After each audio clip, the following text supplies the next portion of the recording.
Olá a todos, mais uma vez aqui para falar sobre bastidores do Santos, né? Hoje é dia de jogo, existe alguma possibilidade de alteração no time que vai enfrentar o Palmeiras no Allianz? Possibilidade de 3 zagueiros, possibilidade do Robinho jogar, do Souza jogar, enfim, um time até interessante se for confirmado mesmo, mas independentemente do time que vá a campo, as minhas expectativas para hoje são baixíssimas por se tratar, para mim, do time que joga o melhor futebol do país hoje, time cujo Santos é absoluto freguês nos últimos anos e num gramado que é muito difícil de jogar, que é o gramado sintético do Allianz, e na situação que os dois times estão, um brigando pelo título, precisando vencer, ainda mais agora que o Flamengo empatou com o São Paulo, e o outro desesperado, acabado de entrar na zona do rebaixamento com a vitória do Vitória diante do Internacional na Bahia. Então, assim, para mim é um cenário que pode ser catastrófico, mas a gente vai conversar bastante aqui sobre esse jogo no pós-jogo, quando eu entro ao vivo aqui nesse canal, para a gente conversar assim que a bola parar de rolar. Não tenho tanto a dizer desse jogo, porque minhas expectativas de fato são muito ruins. Esperamos ser surpreendidos, que esse elenco nos surpreenda. Acho que seria praticamente um milagre, mas vamos ver o que vai acontecer. Mas precisamos continuar falando a respeito dos bastidores do Santos, né? Porque a vida do Santos não vai acabar com empate, derrota ou vitória hoje, ainda que sofra uma derrota por goleada. O Santos não vai acabar hoje, o Santos continua e o futuro me interessa muito mais, inclusive. E aí, assim, a gente precisa voltar os olhares para os bastidores do clube. E estamos um pouco mais municiados com relação a informações do que foi a famigerada reunião das personalidades convocada pela atual gestão do clube. Precisamos falar sobre isso, informações assim assustadoras. E surgiu aí, talvez no melhor momento possível, né, para a narrativa da gestão, um interesse uma notícia de avanço em negociações da Blue Co, que é dona do Chelsea e do Strasbourg da França, em adquirir a SAF do Santos. Vamos lá, gente.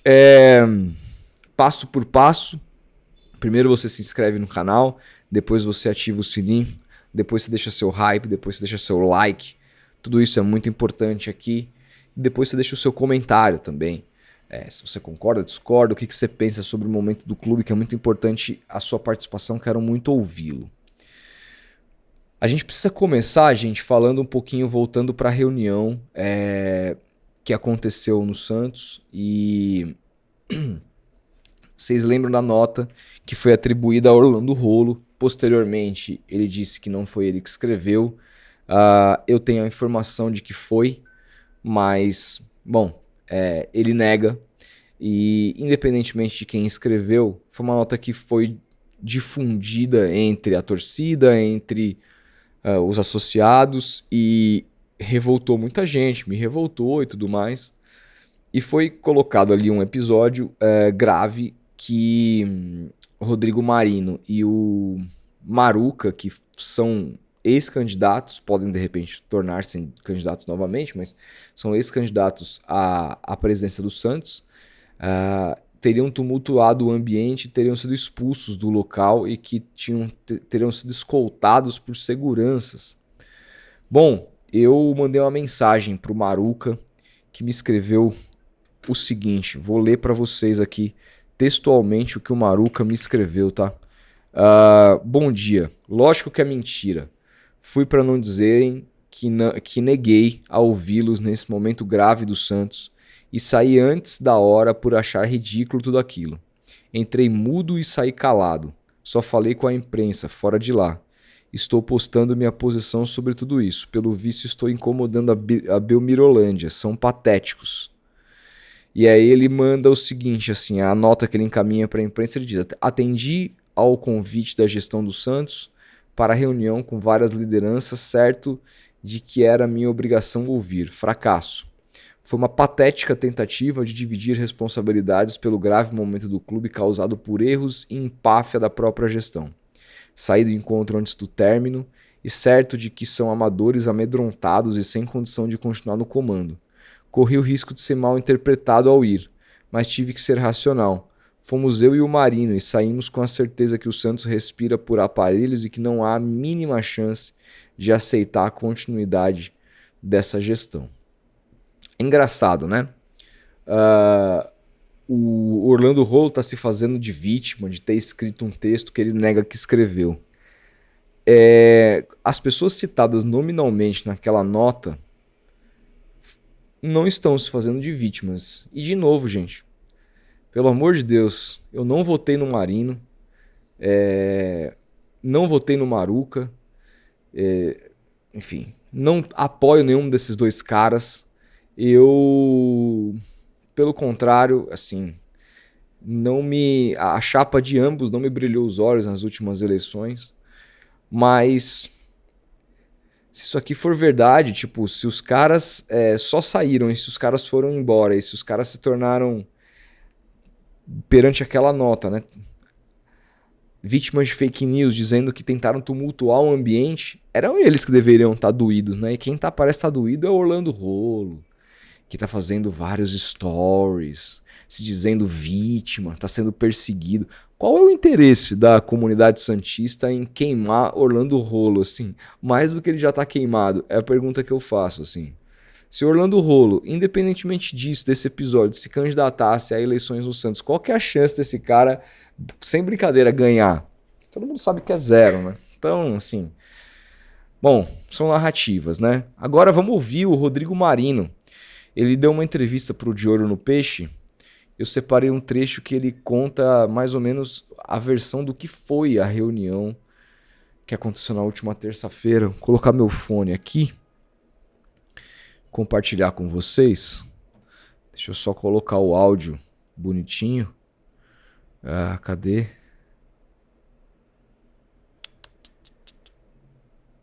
Achei, aqui.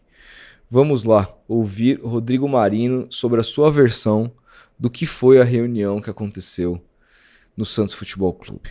Ela acontece dentro do conselho. E nem o Rueda e nem o Marcelo tiveram oposição e nem vão ter, porque eles têm 100% do conselho.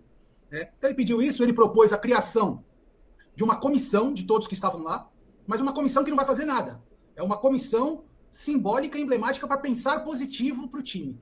Foi esse o pedido e a proposta do presidente.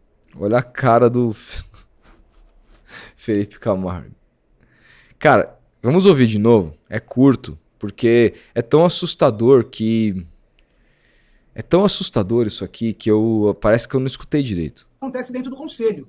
E nem o Rueda e nem o Marcelo tiveram oposição e nem vão ter, porque eles têm 100% do conselho. Né? Então ele pediu isso, ele propôs a criação de uma comissão de todos que estavam lá. Ou seja, proponho que vocês criem uma comissão. Tá, e o que nós vamos fazer? Mas uma comissão que não vai fazer nada. É uma comissão simbólica e emblemática para pensar positivo para o time. Meu Deus, gente. Gente, se isso aqui for verdade, eu não tenho motivos para duvidar do Rodrigo Marino, o Santos acabou, gente, assim. Essa gestão acabou, essa gestão precisa ir embora. Essa gestão precisa admitir, precisa jogar a toalha, sabe? É o boxeador que apanhou, tá com a cara roxa e, cara, joga a toalha, joga a toalha. Irmão, vocês não têm a menor condição de comandar o clube. Vocês não têm a menor condição. Por mais que eu achasse que seria ruim, e eu achei que seria muito ruim, eu fui uma das pessoas que antes mesmo do Marcelo Teixeira se eleger, defendi que ele jamais poderia se eleger. Eu não imaginava que seria tão ruim do jeito que está sendo. A cada dia, a coisa se torna ainda pior dentro do Santos Futebol Clube. E eles estão absolutamente desesperados, porque a situação é dramática, o Santos volta à zona do rebaixamento, o Santos tem uma sequência de 3 jogos, 2 deles fora de casa, contra 2 times que são só os finalistas da Libertadores, os melhores times do continente. O Santos não tem respondido, a chance não só de perder todos os pontos, mas de ser humilhado e perder a moral para a sequência do campeonato é enorme, e com a iminência da queda. Então já começa a se criar narrativa para o rebaixamento, como o Marcelo Teixeira tentou fazer no último programa do Domingo Esportivo, dizendo que a situação é muito diferente de 23, que de 23 o presidente anterior pegou o clube numa situação muito boa e ele, diferentemente, pegou o clube numa situação muito ruim. Então já começa a se criar uma série de narrativas para o torcedor, quando acontecer, se acontecer, tentar culpá-los o mínimo possível, né? E aí surge essa nota que acaba sendo muito mal interpretada pela imprensa, que é a culpabilização de quem está aqui, de mim, do Sormani, do Quintino, de quem quer que comenta no dia a dia do clube, como se nós fôssemos os culpados. Então, a cada dia é uma estratégia diferente que acaba dando errado. Você vê que o despreparo das pessoas que estão lá é absolutamente gigantesco. Dito isso, eu não sei mais como o Santos pode sobreviver. E aí a gente vê notícias, por exemplo, de bichos gordos sendo prometidos para os jogadores para eles correrem mais, para eles jogarem mais e vencerem as partidas. O Santos tinha prometido bichos enormes para jogos contra Vitória e Fortaleza, por exemplo, e não conseguiu vencer nenhum dos dois. A situação é de desespero, dramática, e se vocês vão se lembrar, em 2023 aconteceu a mesma coisa, essas promessas de bichos grandes, e isso não fez com que o Santos se livrasse do rebaixamento. Era só vencer o Fortaleza em casa na Vila Belmiro, Fortaleza esse que não brigava por mais absolutamente nada no campeonato, e o Santos não foi capaz de assim fazê-lo, e amargou pela primeira vez em sua história, a disputa da Série B do Campeonato Brasileiro, algo que se torna cada vez mais próximo de acontecer novamente no ano que vem. E em meio a isso, começa a surgir notícias que a gente não sabe quais são as fontes, mas que vêm lá de fora, falando de o interesse do Santos, do interesse de grandes marcas, de grandes empresas em comprar o clube. E aí surgiu aqui numa página chamada All Things Brasil, todas as coisas do Brasil, que a Blue Co, vou colocar aqui para vocês, dona do Chelsea, liderada por Todd Boehly, estaria avançando em conversas para comprar o Santos. E aí um jornalista que me parece ser conhecido lá do exterior, né, bastante grande aqui, com muitos seguidores, comenta: se isso for verdade, isso vai ser muito grande para a Blue Co. E isso, só esse post aqui, ó, tem 475 mil visualizações. O torcedor muito machucado abraça esse tipo de notícia como se fosse verdade. Eu me lembro muito bem do ano passado, enquanto o Santos amargava a Série B, várias notícias falando da PIF, que é o Fundo de Investimento Público da Arábia Saudita, que é capitaneado por Mohammed bin Salman, que eles tinham interesse de comprar o Santos. Passou um tempo e nada disso se provou verdade, nada disso aconteceu, e novamente nos vemos diante desse tipo de notícia. E aí, alguns jornalistas já desmentiram, disseram que não tem absolutamente nada a ver, que houve um contato sim dos donos da Blue Co com Marcelo Teixeira durante o Mundial de Clubes no meio dessa temporada, com a intermediação do Juliano Bertolucci, que é um dos caras mais influentes hoje na Europa e no próprio Chelsea, com a intermediação do Kia Joorabchian, que é um cara que conhece o Marcelo Teixeira desde os anos 2000 baixos. Vamos lembrar que a MSI, que veio intermediada por Kia Joorabchian ao Corinthians, tentou se aliar ao Santos naquela época, antes de se aliar ao Corinthians, e o Marcelo Teixeira não quis. Mas ali ele conheceu o Kia Joorabchian e eles tiraram uma foto juntos, etc. Mas que, assim, segundo a apuração dos principais setoristas do Santos, essa não passa de uma conversa que aconteceu ali e que existe na cabeça do Santos, quando aprovar o estatuto, nesse sentido, uma possibilidade de retomar essas conversas, mas que não seria nada além disso, que não se sabe nem se de fato existe um interesse genuíno da Blue Co em adquirir o Santos. Mas bastou essa notícia ser difundida, divulgada no Twitter, que aqueles mesmos caras que são os caras vendidos, os caras que... Vocês sabem muito bem os nomes, que eu não vou falar, porque esses caras são um completo gabinete do ódio do Twitter, começaram a fazer um estardalhaço com relação a essa notícia.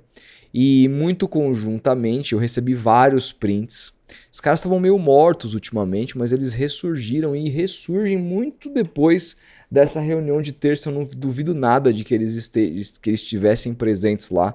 Pelo menos um desses caras que eu estou citando aqui eu soube que foi. Os outros eu não sei. Mas esses caras que são caras que apoiaram desenfreadamente a candidatura do Marcelo Teixeira, que diziam que com ele seria completamente diferente, diziam faz o M, e que ficavam vociferando que o Santos não podia mais sofrer, que tinha que voltar nas mãos do salvador da pátria, o melhor presidente de todos os tempos. Lembra desses caras? Se você for um cara de Twitter, você notadamente se lembra. Eu sou bloqueado pela maioria deles que me odeiam de maneira contumaz, porque eles sabem que eu vou contra tudo que eles pregam, né? E tentam me descredibilizar a todo momento, de todas as formas possíveis. Mas esses caras voltaram ontem, depois dessa notícia que veio lá de fora, de que o Santos poderia estar avançando com relação a conversas com a Blue Co, já dizendo que tem informações privilegiadas. Deixa eu pegar aqui os prints, eu vou ler sem citar nomes, mas vou ler por cima para também não ficar muito claro e evidente. Mas eu recebi aqui alguns prints que são, nossa, gente, nojentos. Um deles diz assim, quando a grande mídia descobrir que o Santos vai se tornar PIF, a SAF da PIF, ele voltou para a PIF, não falou nem da Blue Co, o sangramento vai triplicar. Aí teve um outro aqui que disse: voltaremos ao patamar que jamais a instituição deveria saído. Onde o homem chega, o homem Marcelo Teixeira. As portas estão abertas e a recepção é outro nível. Faz o M. Aí o outro: ele pegou o clube no pior momento da história. Subiu campeão, voltou para a Copa do Brasil, conviveu com o Transferban e fez a maior contratação da história do futebol brasileiro. Qualquer outro dirigente seria aclamado. Qual o motivo disso não acontecer com o MT? Gostaria de respostas sérias. Aí aqui o outro. 6 meses depois, o Neymar tá vestindo a camisa 10 do Santos e tá trazendo uma puta SAF pro Santos. Vou falar mais baixinho porque o mongol não consegue entender o básico e bate palma para bagre, respondendo um outro cara. Esse é o dia a dia do Santos, do Twitter, dessas pessoas que são... que formam o gabinete do ódio do Santos Futebol Clube na internet e que estão aí amando sabe lá de quem para vociferar e agora fazer um estardalhaço de uma notícia que os setoristas sérios já apuram que não tem pé nem cabeça. Que briga política que o Santos vive, né? E a culpa é minha. A culpa é do Ademir Quintino, a culpa é do Sormani, a culpa é de todos os outros. Que loucura, gente, que a gente se meteu. Eu tô cansado. Tô cansado. Ainda tem um jogo pela frente hoje, né? Contra o nosso maior algoz, talvez na história. Talvez na história. Foi o único clube que mesmo no nosso auge lá dos anos 60 conseguiu nos brecar em alguns momentos. E que nós viramos fregueses nos últimos anos. 17 jogos no Allianz, apenas uma vitória. 2017, gol do Ricardo Oliveira. Foi a única vez que o Santos ganhou. Mas é futebol, né? A gente tem que acreditar. E vamos torcer. É o que eu vou fazer, é o que nos resta. Mas a gente não controla isso, né? Torcida, ainda mais jogo único. Torcida nem pode estar lá. Então, assim, o que a gente pode fazer é estar sentado no sofá, mandando energia. Mas no fim do dia é um esporte. É um jogo de futebol. Cujas probabilidades são péssimas para o nosso lado, mas independentemente do resultado da circunstância, estarei aqui mais tarde ao vivo com vocês. Peço que vocês me façam companhia. Precisamos estar juntos nesse momento, porque eu sei que está difícil para todo mundo e para mim não é diferente. Grande abraço e mais tarde eu estou de volta.